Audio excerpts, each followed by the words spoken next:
Well, as we come here this evening to hear these stories of welcome, I'd like to begin by telling you a story of welcome, though it's not what you might expect.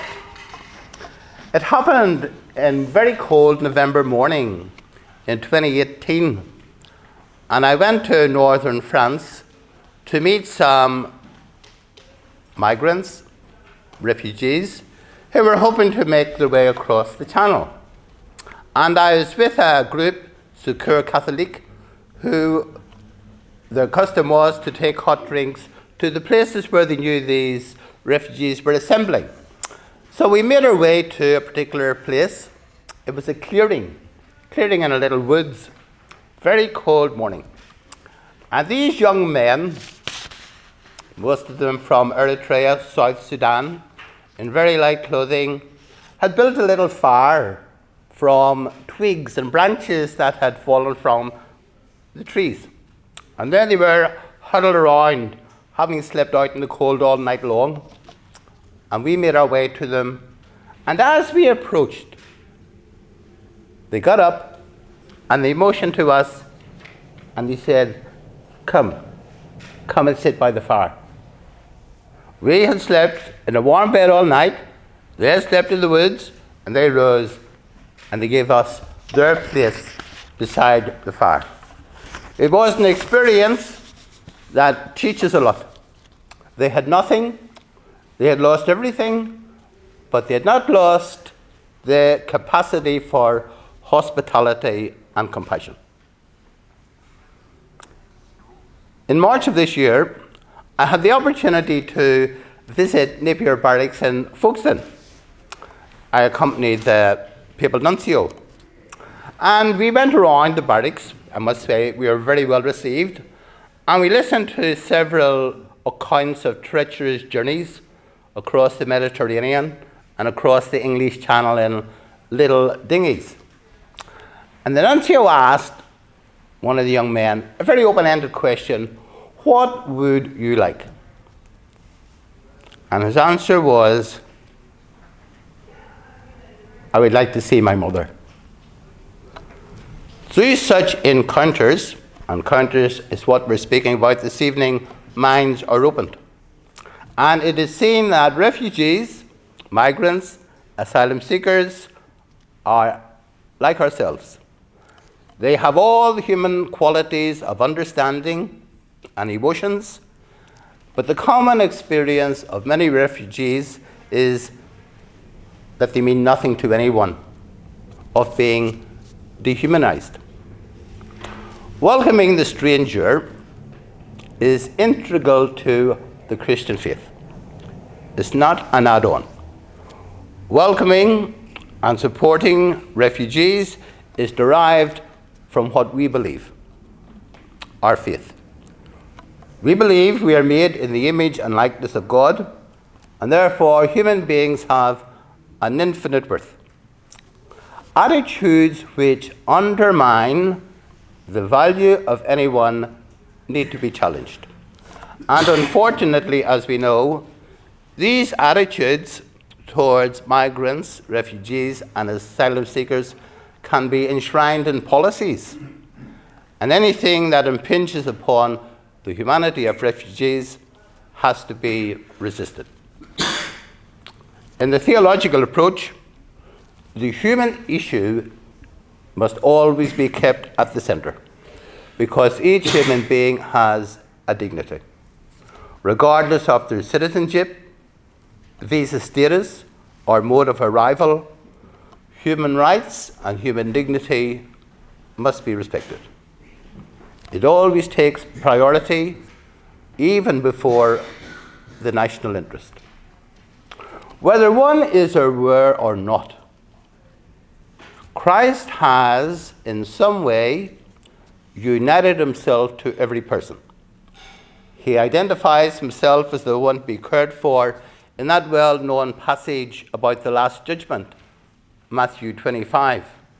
I was a stranger and you visited, fed, clothed me. Assistance given to migrants, refugees, and asylum seekers is not almsgiving. It is not an act of kindness. It might be. But really, it's an act of justice.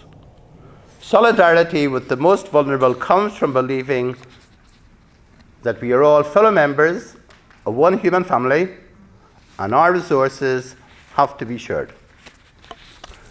Now, in this Stories of Welcome event, I assume that many of us have met refugees, migrants, and asylum seekers. We have learned their story. But tragically, there are 85 million, thereabouts, such displaced people in the world. The conflicts and imbalances in the world leading to such displacement has caused some to describe the refugee crisis as a great wound, a global wound. Whenever a patient comes to a medical practitioner, we hope that they're not seen as a problem, but someone to be tended to and healed. And it is precisely the same with migrants, refugees, asylum seekers.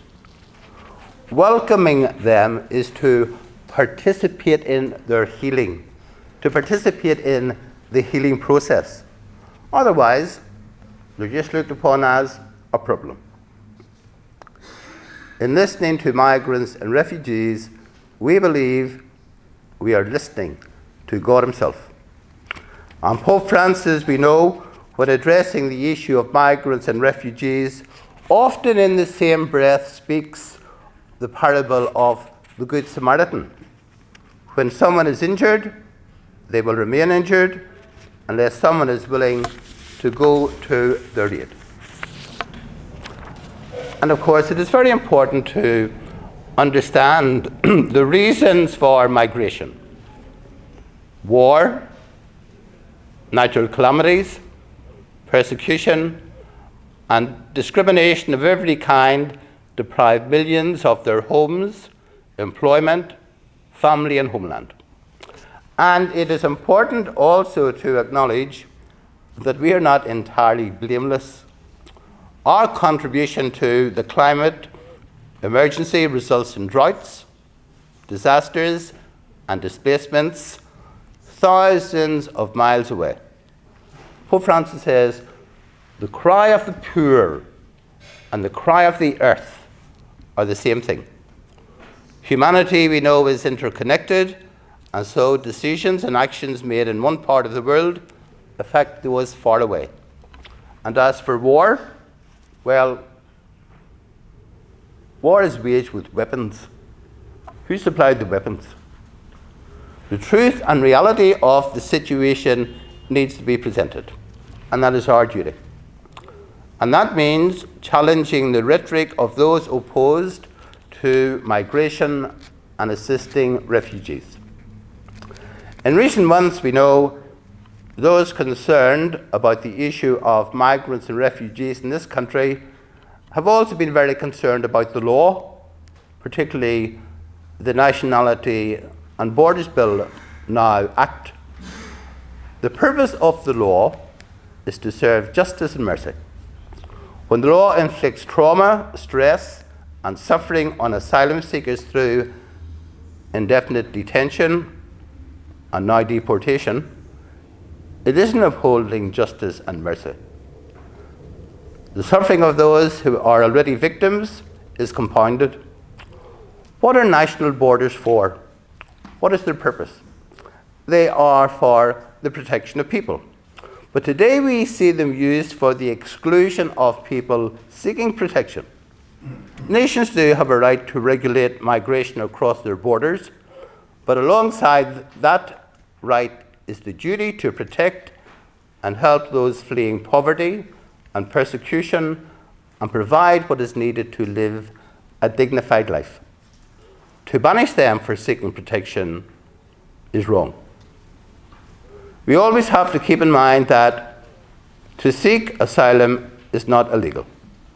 Anyone whose life is threatened has the right to protection. And it is this element of persecution, threat or danger, or being forcibly displaced that gives rise to a right to seek asylum, rather than to migrate through ordinary channels. It is the right of human persons to migrate so that they can realize their God-given rights. To conclude, another story. Archbishop Justin Welby relates how, when he was working as a non-executive, he was going home from work one Friday afternoon, and he was going down in the lift with his boss. And his boss said to him, "Justin, what are you doing this weekend?" And Justin Welby replied, "Oh, I'm going on a church weekend." And after a short pause, the boss said, "Isn't it amazing the variety of hobbies that people in this company have?" And that response had a great impact on Justin Welby. Why are we here this evening? Why are we interested in the cause of migrants, refugees, and asylum seekers? Well, I'm quite sure it's not a hobby. It's not just something we want to do, some way to spend free time. It is our obligation as Christians. And I find it remarkable and humbling how in the midst of suffering, the faith of refugees in God and His goodness remains strong. I remember meeting a refugee from Mali who began or ended everything he said with the word Inshallah, which probably means if God wishes. God has made a wish, and God's wish is that we assist our brothers and sisters in need and oppose all that denies them that assistance. And I thank you for all you're doing to make that happen.